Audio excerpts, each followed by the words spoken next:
Praise the lord. ఈ రోజు దేవుని వాగ్దానం ద్వితీయోపదేశకాండ గ్రంథం 3:22.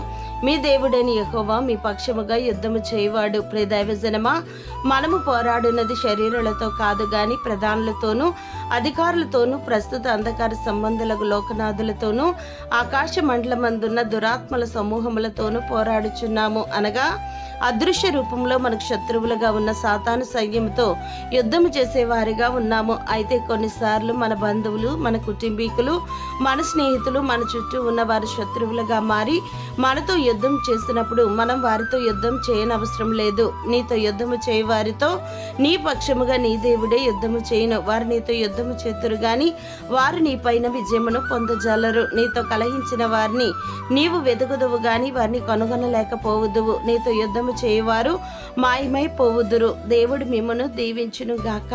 ఆమేన్.